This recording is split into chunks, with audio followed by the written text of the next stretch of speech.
Welcome back to another episode on PeopleOps Playbook. I'm Vara, your host. This podcast is for all HR professionals looking for practical tools, frameworks, and real life examples to help you build great workplace at the same time help you make things easier. Joining us today, we have one of my favorite guests of all time, Mona Mumtazian. Talking about Mona is a psychology of change expert, and she has been working with in organization development for over 20 years, leading various types of changes. Mona is based in Australia. She worked on various different change projects as well as designs and facilitating learning experiences for organizations, for leaders, teams who want to strengthen their change capacity.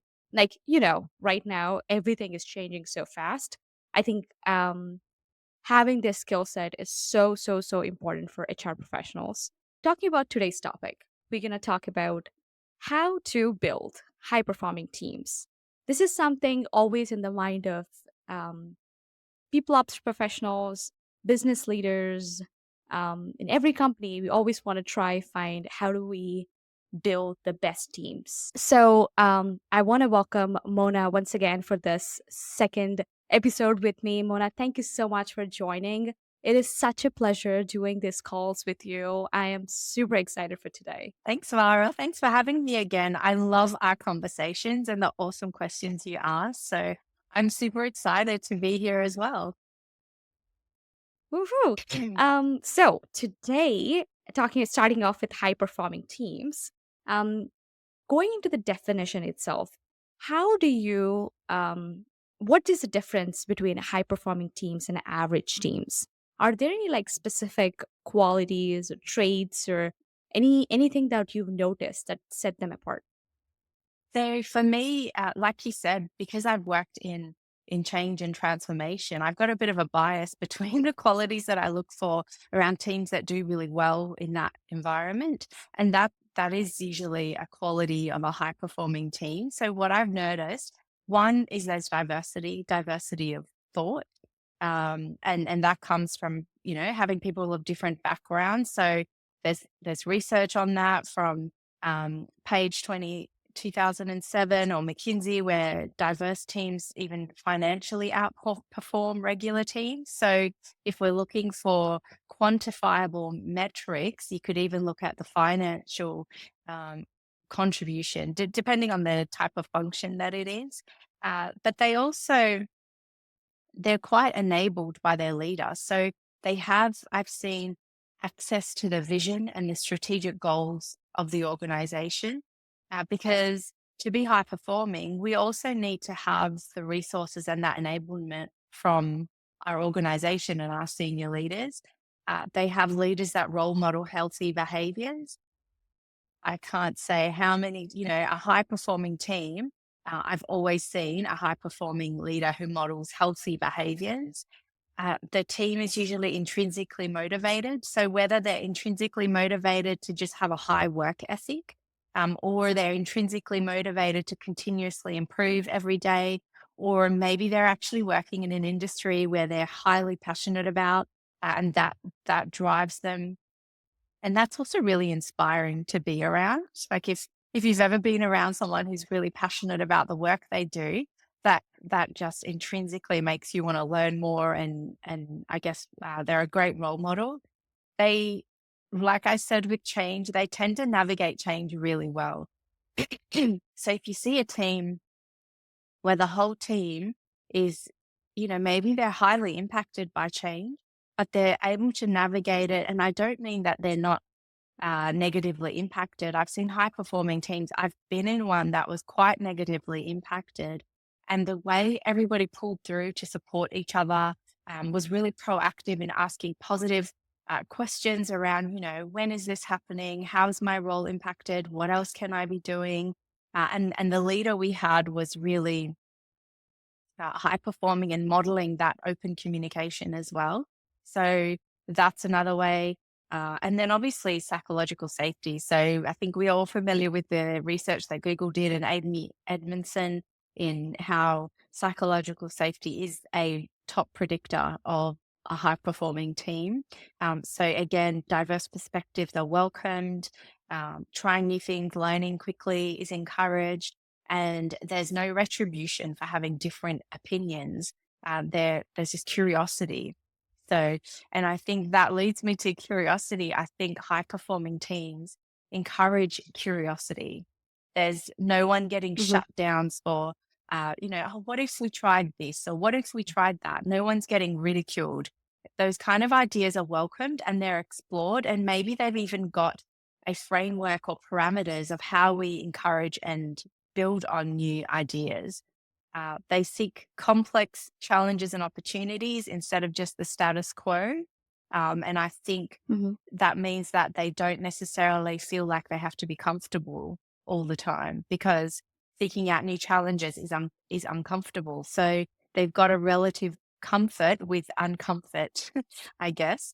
Um, and then also, what I've observed is that a high performing team, if we're going to say they're a high performing team, typically all the members are high performing.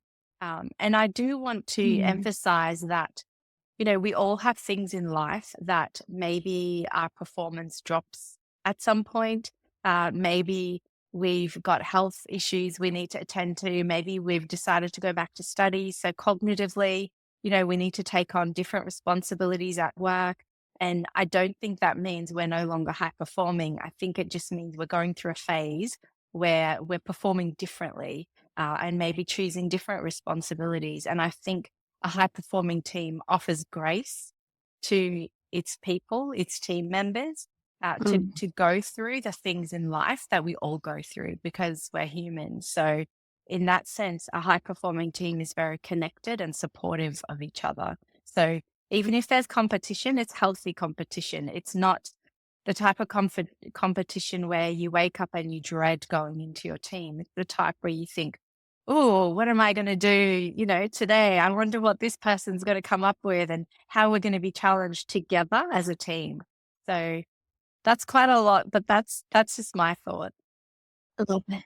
Yes, I hear a lot about like change resilience, diversity, passion, leader able to create that psychological safety within the team. So if they made any mistakes, if they have concerns or anything that they can openly Yeah. share with, and having that grace, I think that is so important. I remember once I had a manager. I came to a team's meeting, and I was all sad and everything that's just happened because of the yesterday's event. And he was like, "Wara, you don't look good. Is everything okay?" I said, "No, there's something going on in my personal life." He's like, "You know what? Just take a day off. Oh, Just take a day yeah. off, relax, and come tomorrow fresh." And that not only helped me recharge, also bring my best work next day. So that is so, so important.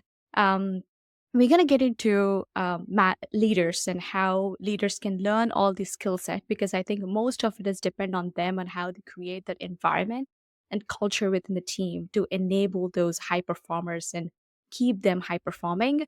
But talking about like uh, high performing teams and average performing teams, would love to know if you have any example you can share with us about a team where you've seen them transition from high performing average to high performing, and what are those key changes they have made.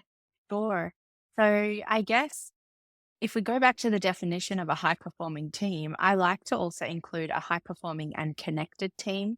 So connected to self, connected to others, connected to the organization's goals. And I think when we talk about that grace that you shared such a beautiful example, sometimes people can think the definition of a high performing team is a hustle, that hustle culture where you don't get grace. There's no time for a break. What are you doing? You're supposed to be high performing. You don't get a break. So, and I think I've experienced teams, and a particular team where their definition of high performing was that hustle culture. So naturally there was burnout, there was tension, there was fractured relationships.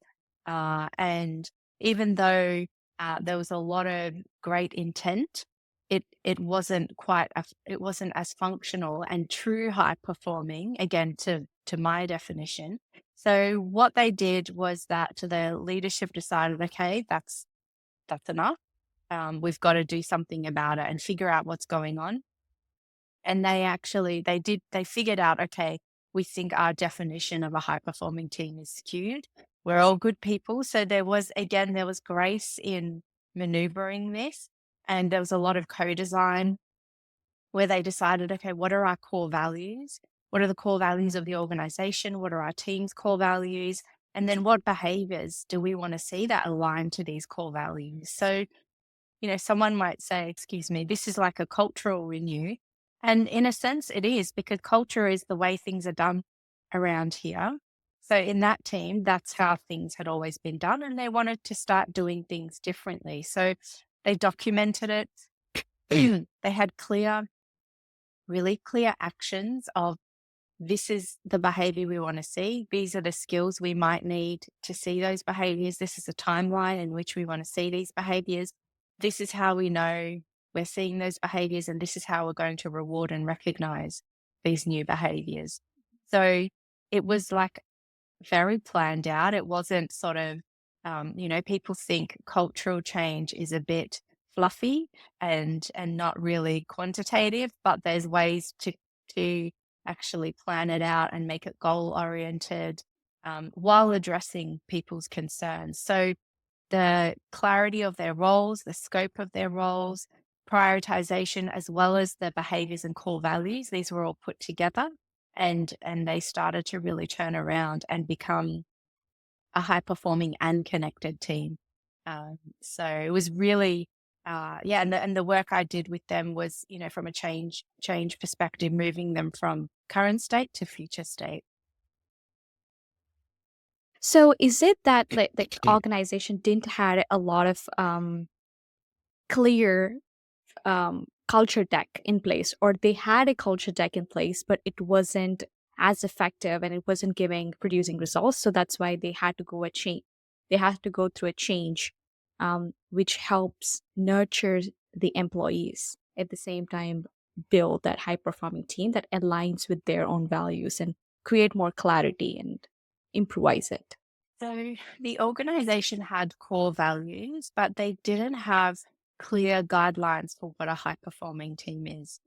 They didn't have frameworks in place to, this is what we mean by a high performing team. And then, yeah, there was no guidelines. There was no, I guess, uh, development and leadership development, and therefore no accountability in that area, because it really wasn't something that was given attention to.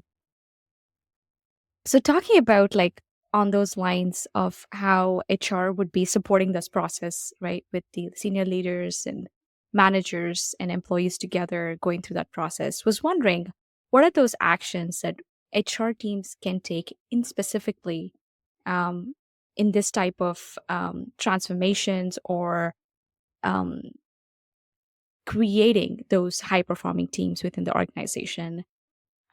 The one thing that comes to my mind is just recruitment, like finding someone who's proper culture fit to the organization. So they all share the same values. They all have similar behaviors and mindset to grow together.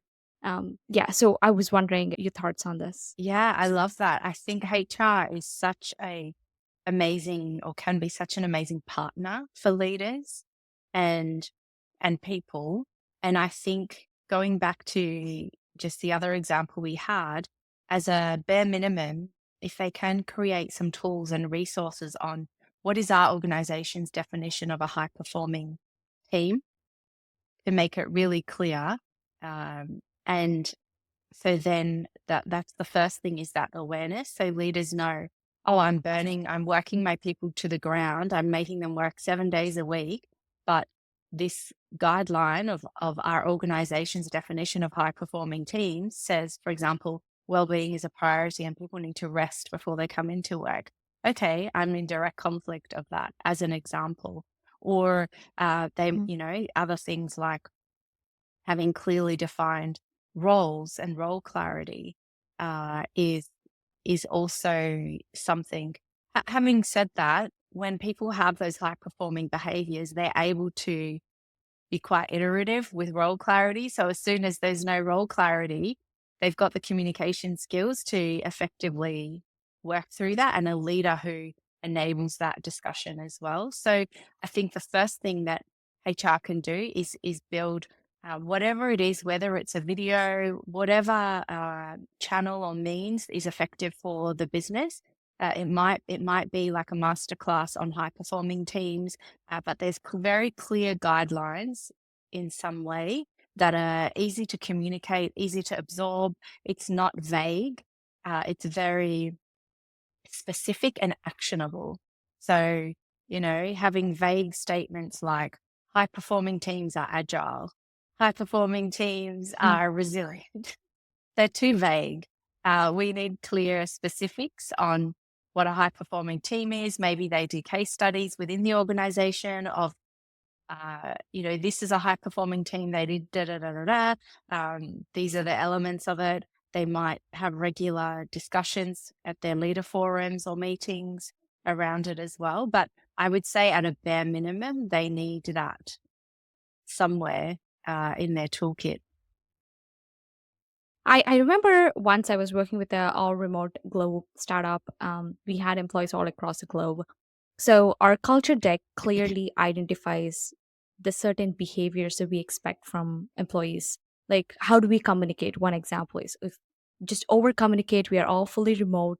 Make sure if you're not able to finish something on task on time, just send a message on Slack. We as a team always think about how we can be better 1% than yesterday. That's something that we think about. So, like, clearly defining all those, how do we think, how do we behave, how do we communicate, was really effective.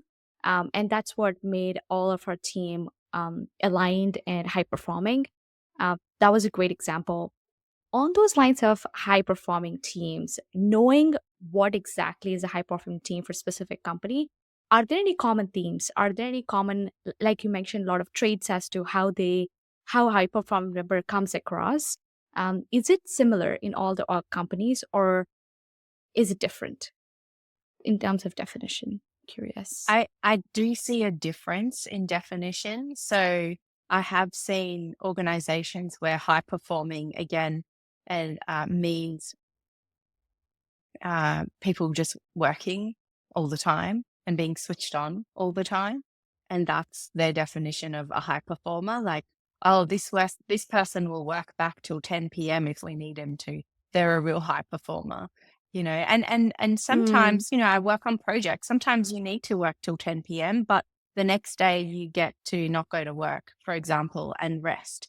So there's obviously flexibility in that, but for an employer to say a high performing team is one that uh, only works till 6 a.m. to 10 p.m. every day, 6 days a week, 7 days a week. So that's a very different definition to my definition. And then I've seen, yeah, other organizations where the definition is focused on the behaviors. So it's not just Mhm. our output, it's the way we get to that as well. It's the behaviors we display on our way to the output. So I do see differences, and I guess it really depends on the influence that their decision makers have had, where they're getting their learnings from, what their understanding is of people, really. But I think this is something that leaders and decision makers really need to, and HR is a great influencer of this.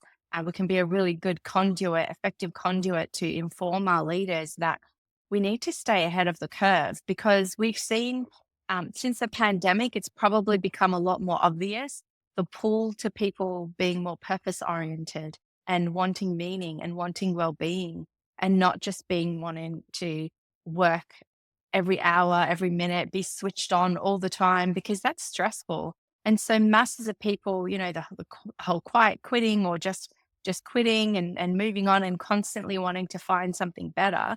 I think if we're not ahead of the curve in this way, there's leaders who will say, people are just gonna, we pay well, so it's fine. We deserve people to have people 24 hours a day.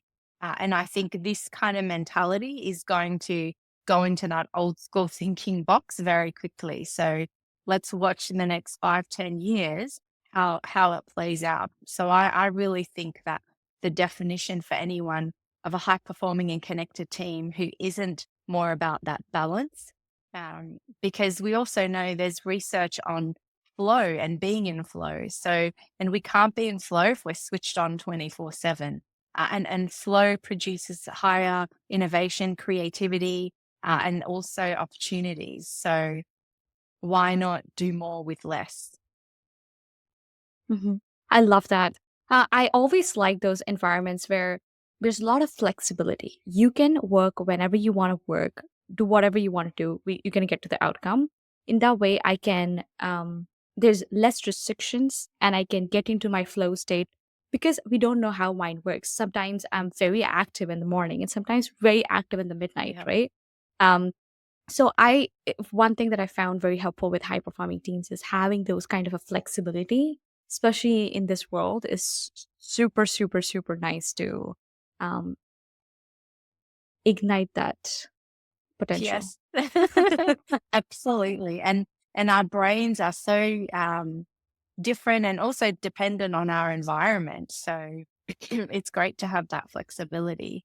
And you asked about Yeah. other qualities. I think a standard, and again, there's some businesses who do this really well, is that measurement, that those clear guidelines. Like you said in that culture deck you had experience, every day we want to do 1% better.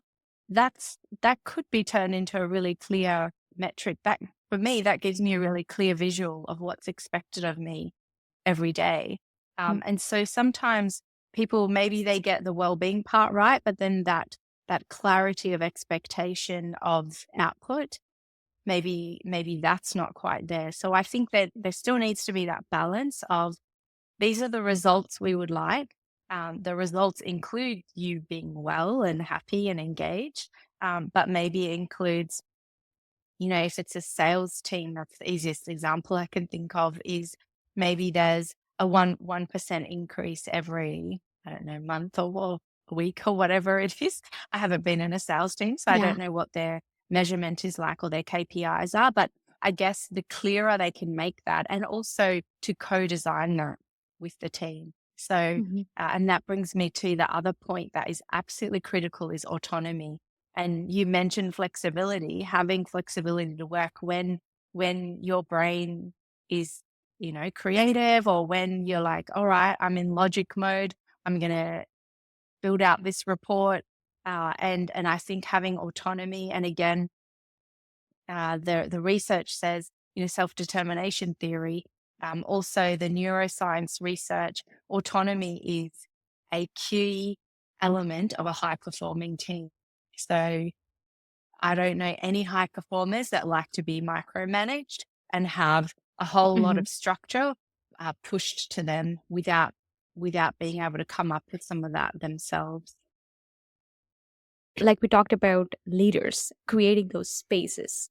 Autonomy is one of the things that they need to create it so um, high performing teams can flourish. So would one so my question here is a leader can often make or break a team, and we always heard that people don't leave the company, they leave the boss. um, so was wondering, what exactly does a leader need to do to cultivate that environment? Yeah. There used to be this thing, I think, where a leader had to know everything and a leader had to be perfect. And that's a huge responsibility. I don't think any human being, even when they're in a leadership role, is perfect. But I think at the very least, if they display the core values of the business and try to increase their understanding of high performing teams and try to test things out. So even if they've never built a high performing team, or if they've never been in a high performing team before, I think that there's ways that they can go about to start creating one and learn what it's like and experiment. So I guess it's having that curiosity and that learner's mindset is really important as a leader. And then I think also, and the core values. So that's two things.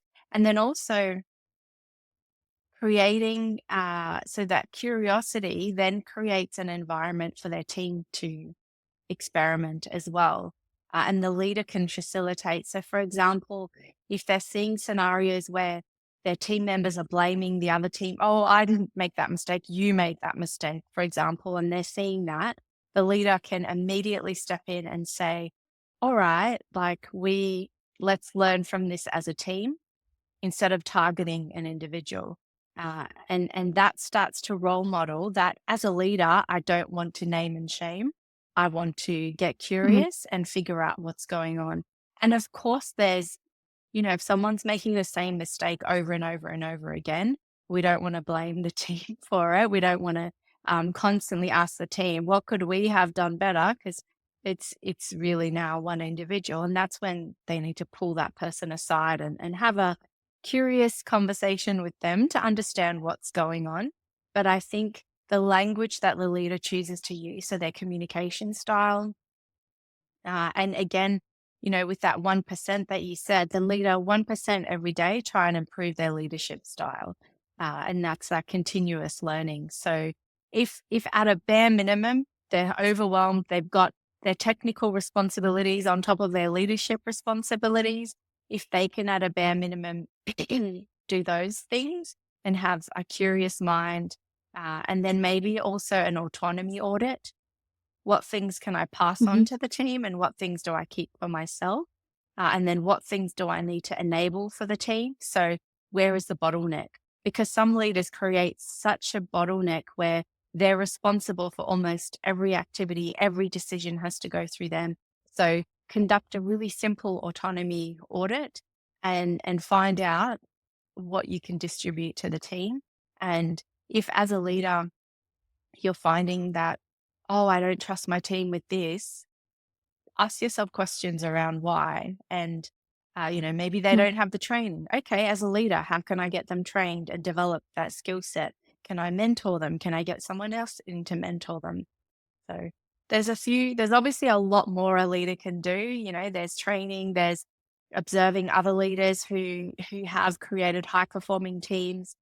Speak to their HR rep to find out where in the business can I learn from? Where are we, which team are we learning from?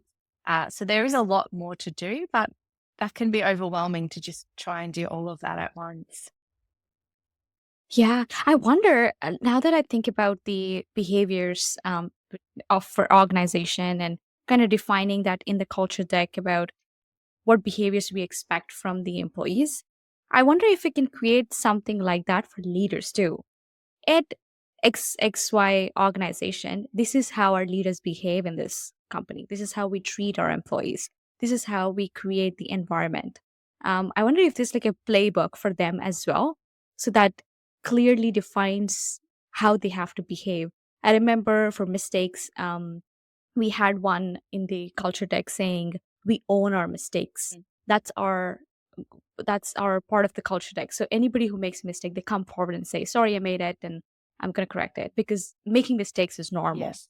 So kind of normalizing it and owning it is was other value they have created. Percent. I think owning our mistakes is critical. And when you see there's a leader who, I mean, I'm in teams because I work in so many projects that I've sometimes as the change person who comes in, I've got to set that role model if it hasn't already been established. So, and and because I've been doing this for so long, if I get pushback on, oh, you're the one that made all the mistakes, I can ask the questions of, okay, like why is that an issue? Did you think, yeah, we have a conversation around that. And on that, so there is, I think a leadership deck is absolutely critical. I think it's really important to give leaders tools to support them, really easy to access, to use, to relate to. I've got a leadership curiosity playbook. That's one thing. It's a free download that you can share the link to for people. So Yes. that's just a couple of pages of starting that curiosity mindset and really evidence-based strategies, 3 evidence-based strategies in that one that leaders can implement straight away, to start creating that environment. And then we will have a leaders onboarding, I guess, toolkit on creating a high performing team, as well as a card deck that has activities for individuals, teams, which is the leader, and then at an organizational level, because it's also a high performing team doesn't just rest with the leader, it's also the organization, so the executive team that need to enable that leader to have that as well. Yeah, absolutely.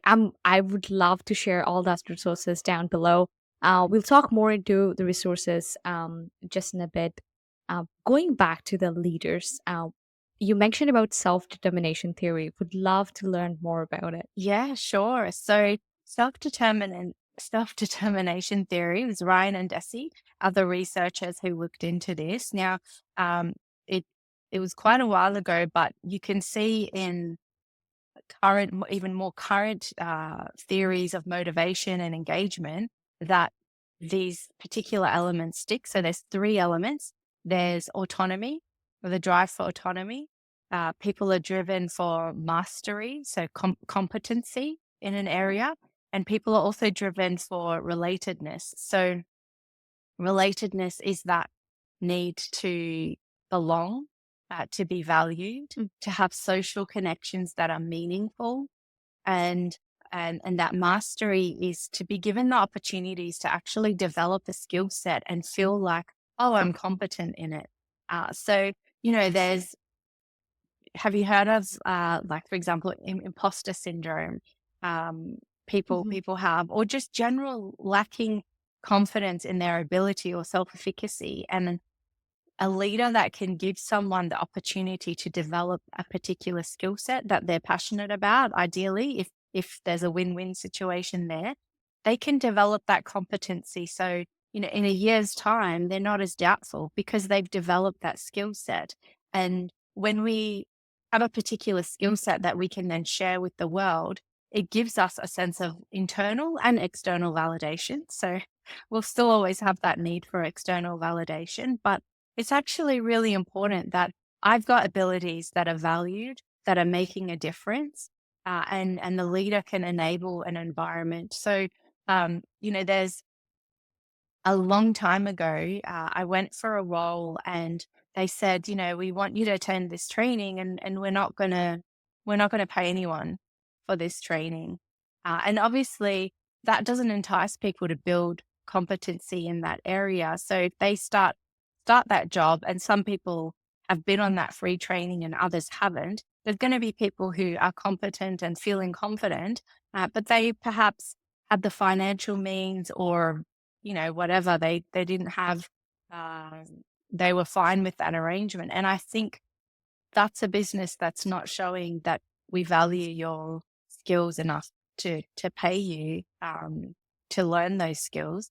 And then there's autonomy. So most of us know, even uh, picking what tasks we want to do, how we want to do our task, when we want to do our task, but then also, so this is the job crafting theory now coming into this, but uh, can I, to some extent, choose who I work with, or who my stakeholders are?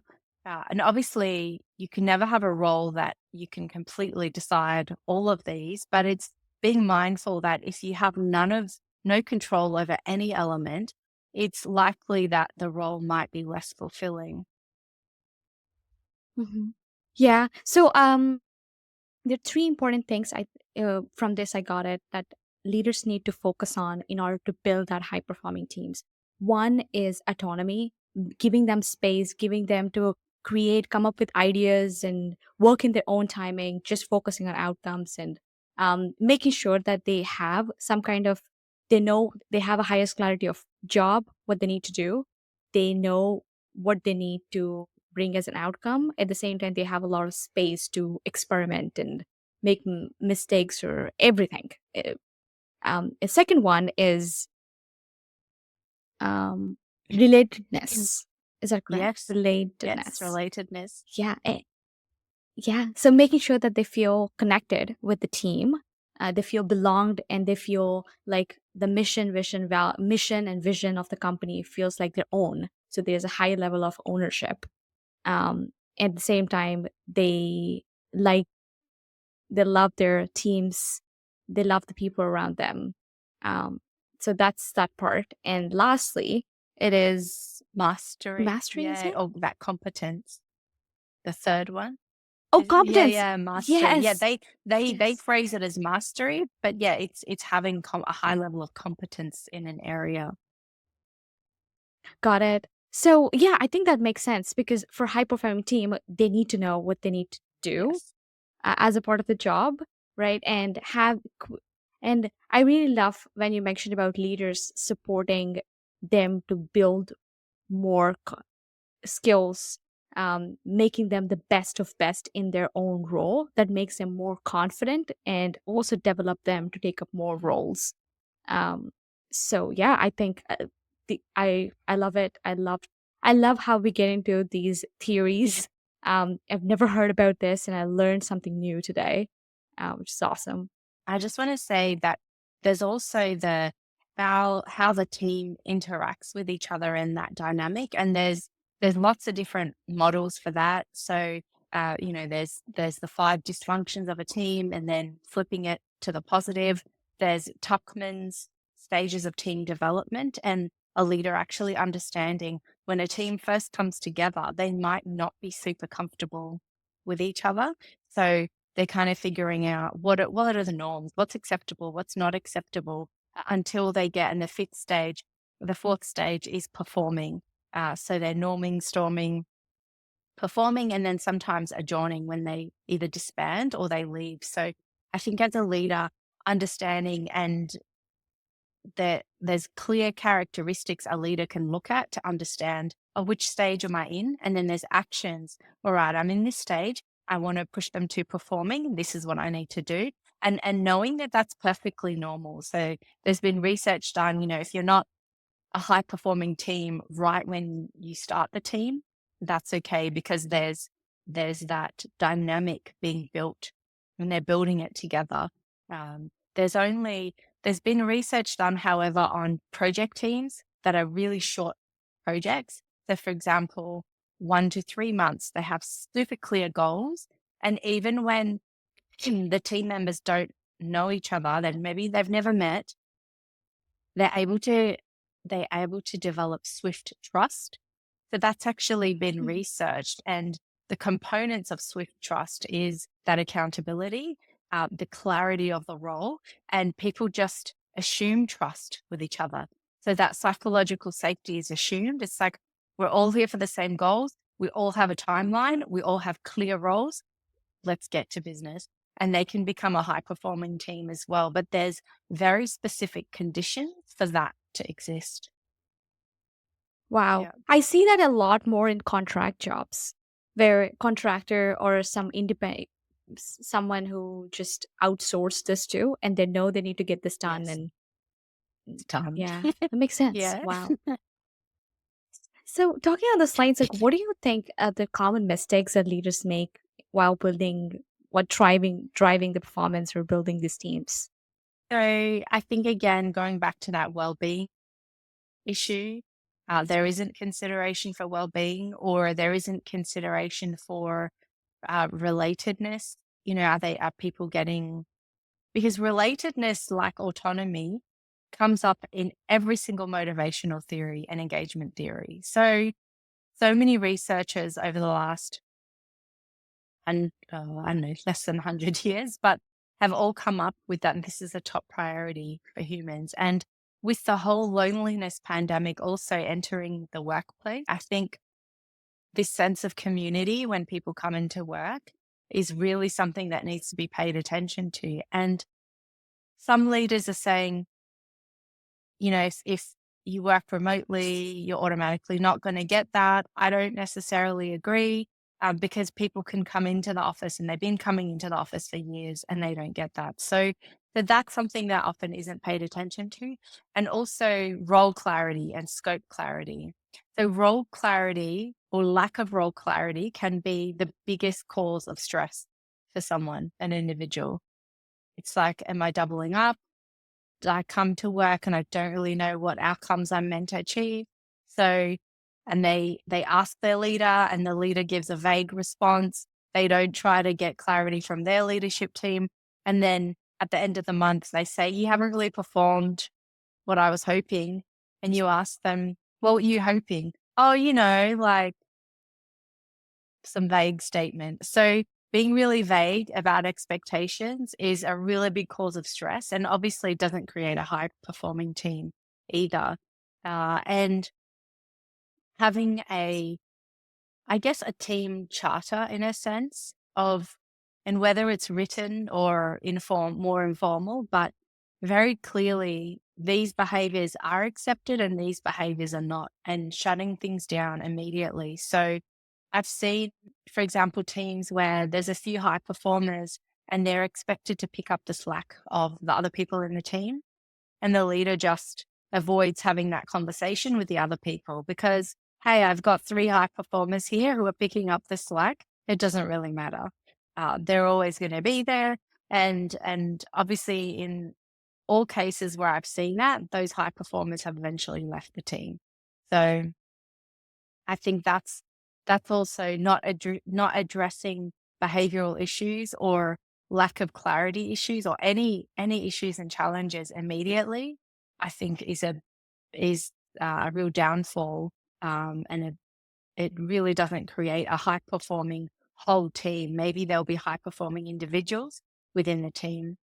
Yeah, they're some of the things, and obviously not role modeling psychological safety. So that's immediately, if they're blaming and shaming, that's a sure way to reduce performance in a team, reduce everything, reduce well-being, probably going to see increased absenteeism, turnover, reduce creativity, innovation. If they want all of those, lack of clarity, lack of innovation, then just create a blame culture. Because I think there are a lot of teams where there's a blame culture. It's much easier to find someone to blame than to take responsibility as a leader. Well, how has this issue come about? What could I have done differently? So as a leader, really reflecting back and having that accountability as well is really important. When you mentioned about how when team come together, it takes time for them to become high performing, and during the process of building the team, there's a lot of icebreakers to help each other build that bond, clear expectations as to why we are here as a team, what your clear goals or individual goals are, and how do you going to perform for next 3 months, 6 months, 9 months, and having those conversations. I think there's one book that I really love is First 90 Days. Um, I'll always forget the author name, but it's such a good book on setting that correct Yeah. expectations, and setting up people for success. That was not another one on those lines where you mentioned about having those conversations. I've more often seen in the teams where high performing team members are performing awesome, but there's also members who are just not performing as low, or and they've never been talked with, had conversation with. In those scenarios, managers always finding themselves in difficult conversation moment, and they don't want to have that. Another book that I really loved is A Radical Candor, of helping managers and how to embrace that difficult conversations, how effectively have that. Yeah, it's such an Yeah. important skill set and it can be so uncomfortable for people when they don't have that skill set. So yeah, that's an excellent recommendation. And the first 90 days is critical. That's why, people have probationary periods, but it's not enough to just have a probationary period. They actually need to be set up for success during that period, like you said.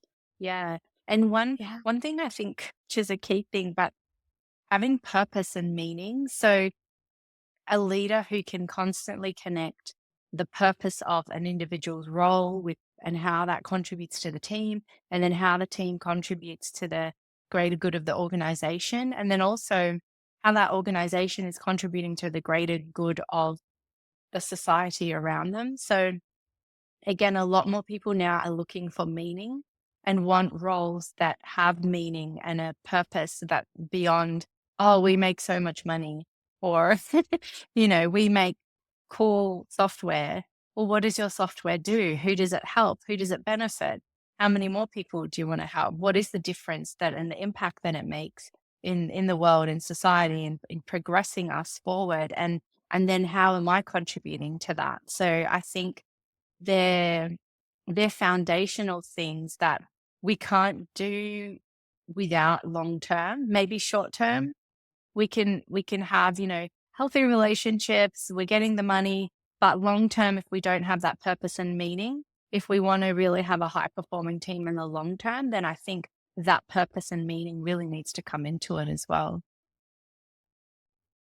I wonder if, just like how we talked about employees, high performing employees, and what kind of qualities that they need to have, like curiosity, um, and passion, and all those things. I wonder if there's like a qualities for leader too that they need to have, and we can instantly see, okay, that is a high performing leader.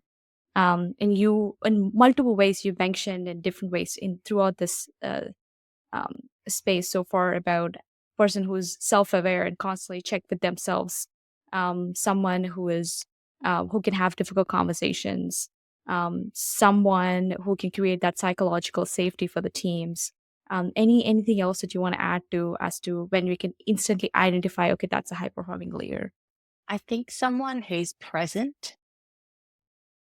Mhm. Like it's not, I think the gift of their attention that they give an employee. So if an employee is speaking up about this is a challenge I'm experiencing, is that leader able to stop and actively listen and respond in the moment to that person, or are they just, nodding, okay, that person's finished, all right, they're gone.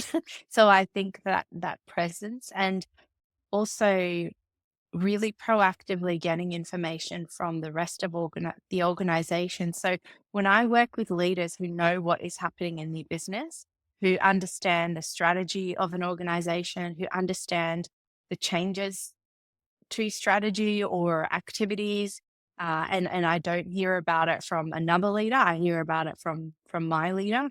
I know that they're high performing. I know that they want to do what's best for the organization and they want to feed that down to us. They're not trying to also hold on to knowledge for power. They're going to share knowledge and that information so that then we can do our best work. So I think you might have all the other qualities. I've seen leaders who are very friendly, who create psychological safety, and who may have really clear goals within the team, but they're completely disconnected from the rest of the business. So, and I think all of those qualities have to go hand in hand to be a high performing team that's connected. So again, connected to self, the team, and the organization. Um, so encouraging employees to excel while also ensuring the well-being is tough because they want to go, go, go, go, go. We have to achieve the results. We expect that. At the same time, if a person is going through something, we need someone in that position who can do the job, but the person is not ready because they're going through some stuff.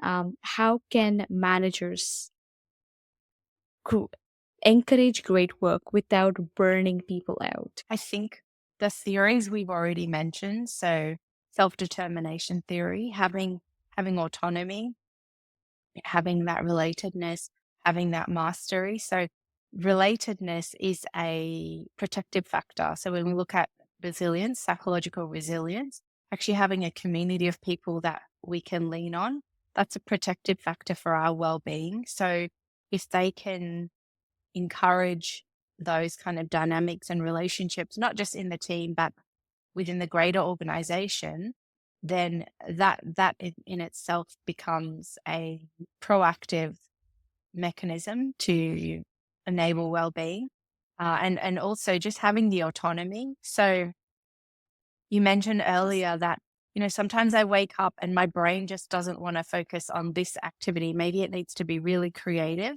But if we're in a team that says, I don't really care, I'm going to force you to focus on like detailed data analysis when your brain is clearly not in the mood. And there's no time pressure. So it actually doesn't matter, but I'm going to force you to do it anyway.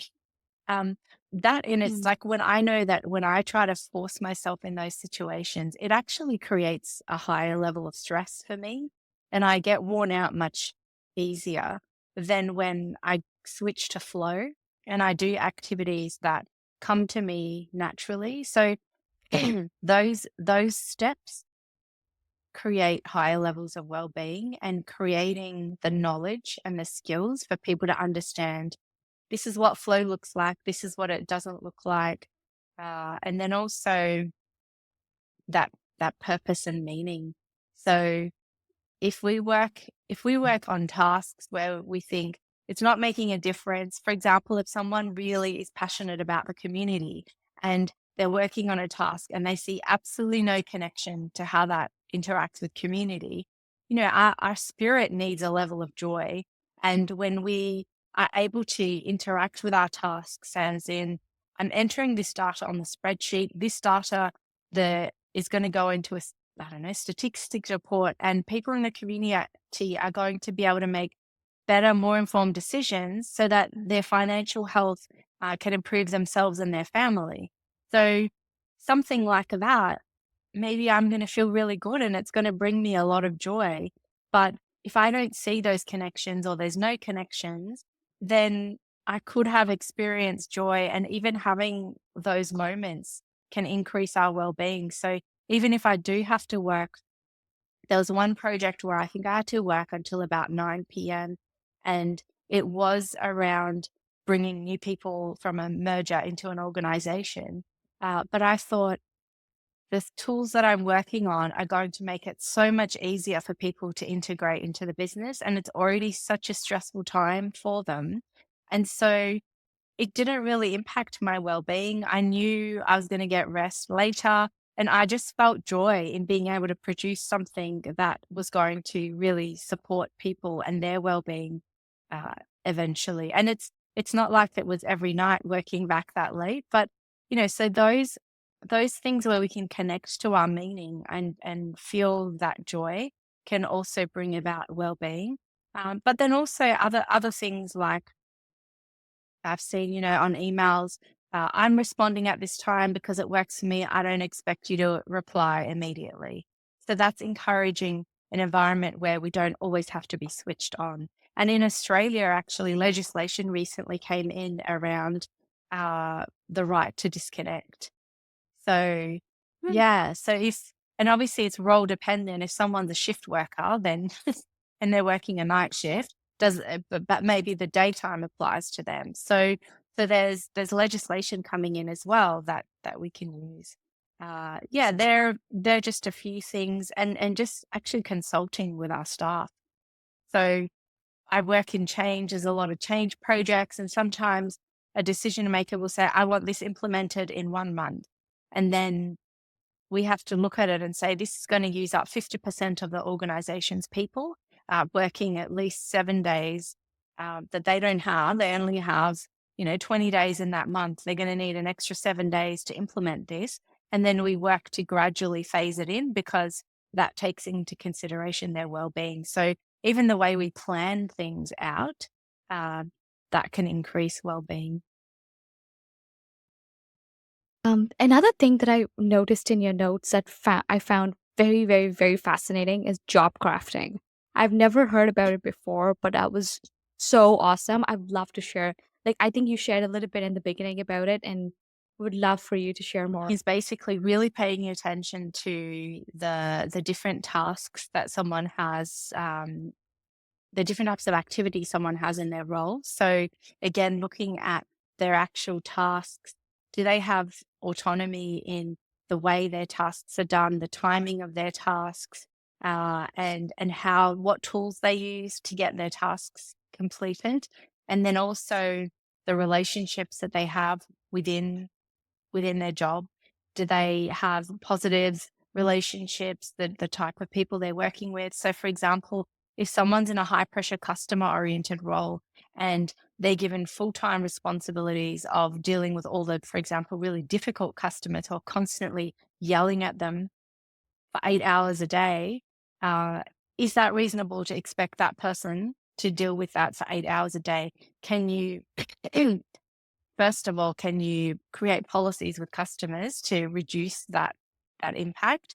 But also, can the load be shared? So it's really important to look at the various experiences someone has in their job and the control they have over those experiences. So, an individual, it doesn't have to be someone in HR crafting the job, although I think it's an excellent skill for people in HR to have when you're creating a position description, to actually proactively think about how much autonomy does a person have and how they carry out each of these tasks and the stakeholders that they interact with, internal, external, and yeah, individuals can do job crafting as well. I've been doing job crafting. I didn't know that's what it was called, when I started out my first full time job at uni. But you start to pay attention to what strengths you have, but also what you enjoy, who you interact with, who you don't interact with. Well, what other interactions would I like? Do I just want to interact within my team or outside my team? So it's a really valuable career tool, but it's also a really valuable HR tool as well. I absolutely agree. I came across one article on Harvard Business Yeah. Review. Yes. So, in that, there's one great example that they shared about how the job crafting is could be based on three things: motives, strengths, and passion. And for my own role, I love working in my strength is recruitment, but I'm very passionate about people operations, like doing engagement and all stuff. Any role that has both of it, I would enjoy the most. And I often look for like roles that are encompassing both of them instead of just one aspect. I think that also gives me a lot of joy because I can do both and it's crafted to my interests. I think that would be a great way to reduce that burnout and kind of crafting according to the person's interest based on if it aligns with the business as well. Yeah, Um, I think as far as when someone's already in a job, it might be around looking at succession planning of where their interests might mhm. be, and then when they're bringing someone into the business, it is yeah aligning their passion and motivation to the role that's been suggested. Yeah, I Yeah. love that. And what are the best way that we can like track this performance, manage the performance within the teams? So I guess having very clear success measures to begin with. So again, that clear definition, KPIs or however you're setting, but they need to be very clear and measurable to begin with. And that will often be based on your definition of high performing connected teams. So some of the ways could be uh, task. So the tasks, what are our expectations around the actual tasks that you'll carry out, or the goals, weekly goals, monthly goals. When we look at project methodology, there's a lot of agile methodology, which is very output focused. So within this sprint or within this 2 weeks, we're going to have these three deliverables completed, and your part in those deliverables is XYZ. So it's super clear what I need to deliver within a 2 week period, for example, but it doesn't say you have to wake up at 6 a.m. and finish this, or you have to work on the week. It just says at the end of this 2 weeks, you need to have delivered this. And in the meantime, I need to be responsible to communicate if that's not going to happen, or what my blockers are, and have regular sessions. So I think really clearly defining, and you brought this up as well, that in one organization they said if you can't meet a deadline, communicate it on Slack immediately, for example. So I think having clear communication channels, and then how people use those, and then also the culture surveys or engagement surveys can be used to track high performance as well. So the level of trust that there is in a team, or perceived trust that there is, the the level of engagement employees feel in their team, but also outside of their team. And I mean, with engagement surveys, often because of anonymity, you can't bring it down to one team if it's a small team. But if it's a larger team, you can sort of say, it's over 10 people. this group is feeling a high level of engagement or a low level of engagement. So it's important to bring those metrics into it as well. And then also HR data like grievances. How many bullying claims have come out of this team, or sexual harassment claims, or unexplained absenteeism, or even sick leave that's stress related to the role? So I think a lot of times when people do cultural reviews or team analysis, they don't look at that data, which is so valuable, and it's right at the fingertips of HR people. So there's some ways Yeah. to measure it. Obviously, with people who are in sales teams, and they'll have their financial metrics as well. Uh, that would need to be incorporated. Next question that I have is around resources. Would love to know, like, what are those resources we as HR professionals can go use to start building those high performing teams? Sure. So I think one thing HR teams is to first have that deck or that definition of high performing teams, and they can use the discussion we've had to pull out elements of what they liked and what they think would fit their organization, to have a definition, and then to actually build out a deck. But as far as resources that I have available, for example, the free leadership curiosity playbook, so that can be incorporated into your deck, or if you just want somewhere to start, because sometimes it can take a while to build a leadership tool. You can just use this in a leadership meeting. If you have a monthly HR leadership team meeting or meeting with the leaders in the organization, this is a really easy tool to implement. There's also the team dynamics fact sheet. So the Tuckman's 5 stages of team development. To understand that, again, that's super easy to upload onto your intranet. So leaders understand that there's a dynamic at play when teams form, but also how to recognize where, they might have a team that's been a team for 5 years and they're still at the early stages of team development. So it doesn't necessarily, the duration of a team doesn't define where they're at in that development.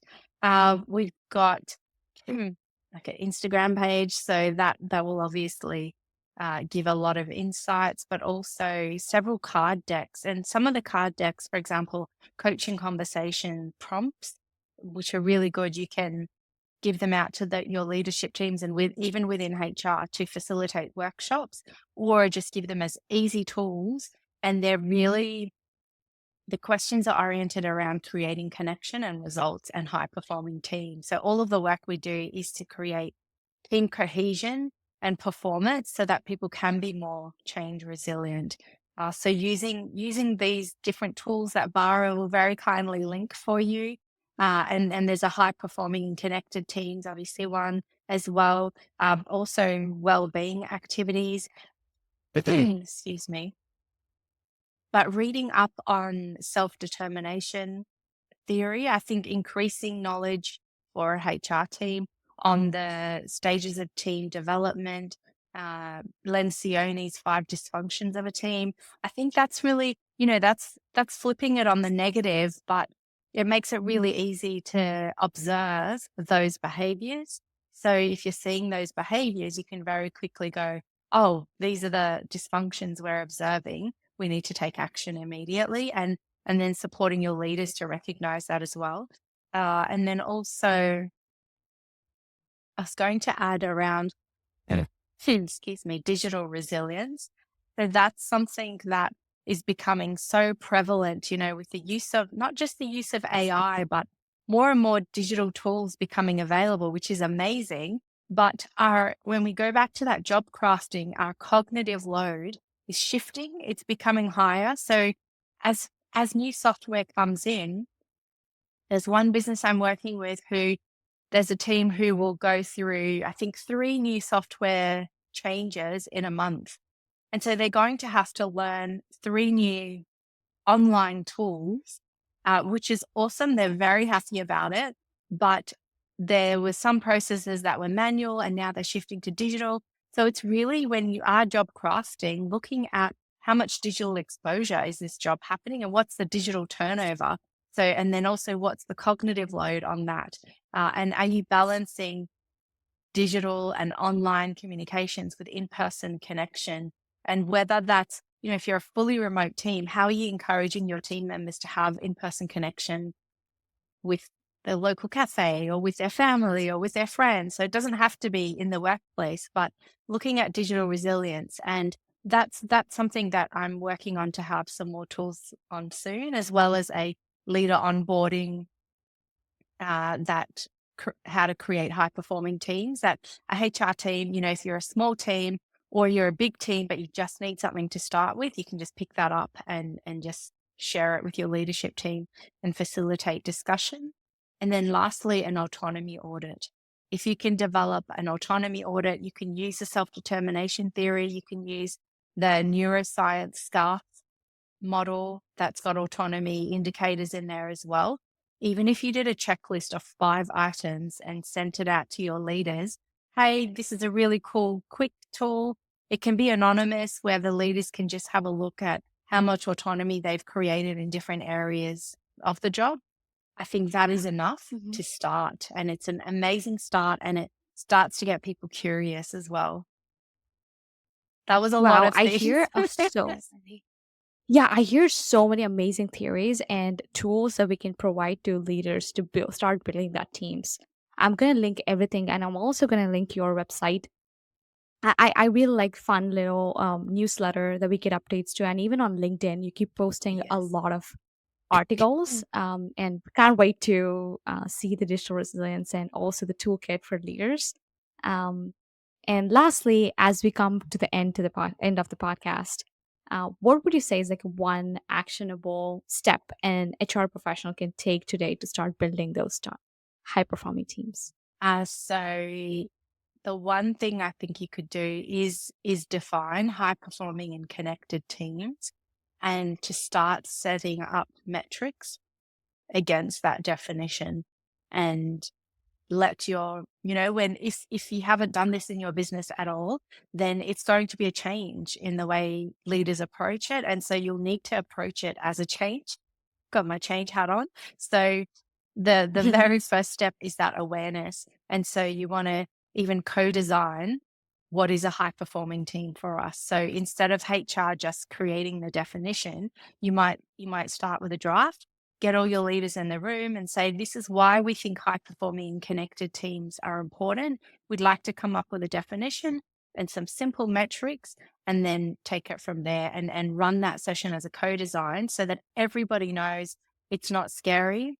It's not, you're not going to start kicking people out of the business who aren't high performing, unless if there's already processes in place, obviously. So it's really helpful to reduce any or minimize any fear around having this new way of creating high performing teams.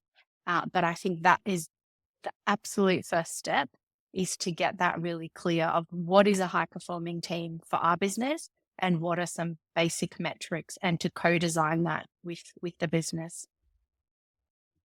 I just want to do a quick follow up on that. So when you mentioned about high performing teams creating that definition and then sharing with the team, it's kind of a part of a change and asking people to start transitioning those behaviors and not transitioning. I think the right word is like start adopting those behaviors and values and everything.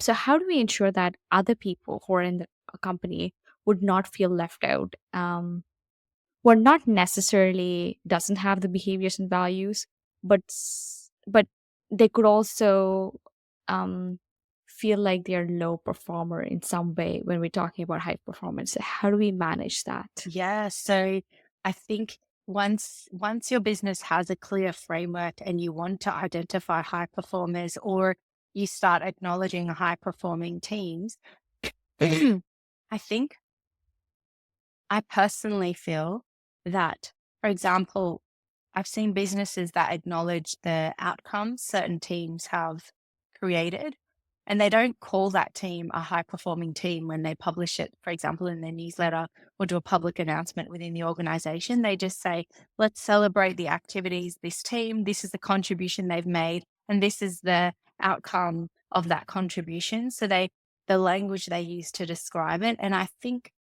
any team, even if they're not technically classified as a high performing team, will have things that the leadership can celebrate.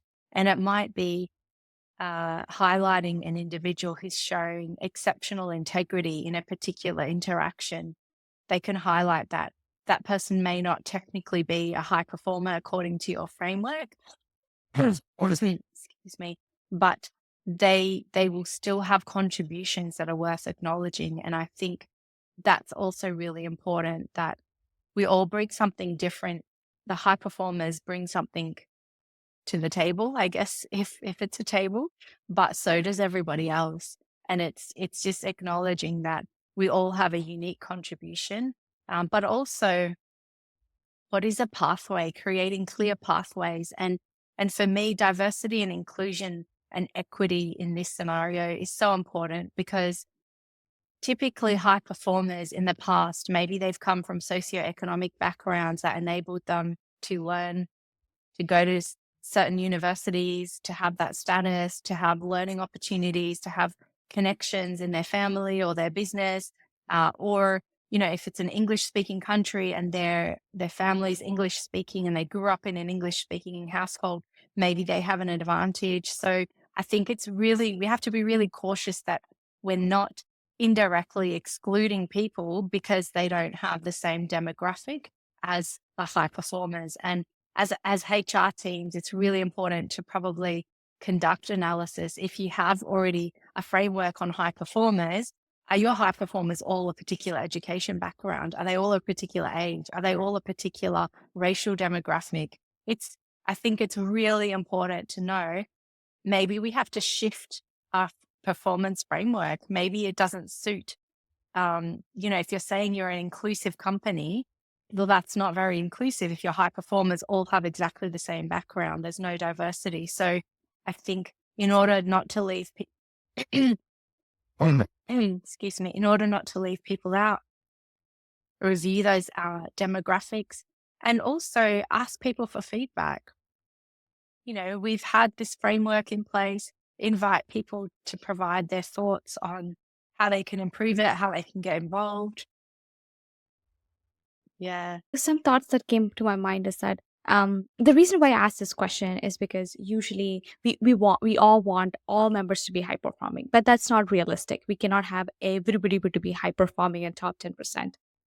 Although we aim to, and that's why we are putting in a lot of like effort in training leaders and creating those frameworks and having that conversation, but we still would have those members who are um, medium to high performing and trying to get there.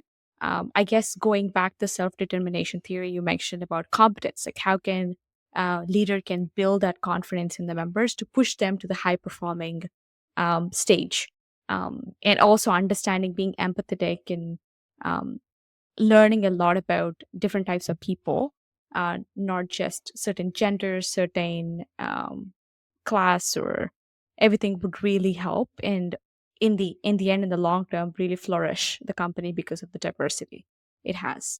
Awesome. I mean, this was such a delight to have you on the call and have all these conversations about high performing team. I personally learned a lot, and I'm super excited to to go into all those resources and learn a lot more. And Yeah, I would personally love to thank you for joining me again on this session. I can't wait to dig in. Thank you. I love our fruitful discussions, and I think you provide so much value to your HR colleagues and any leaders who are watching. So thank you as well.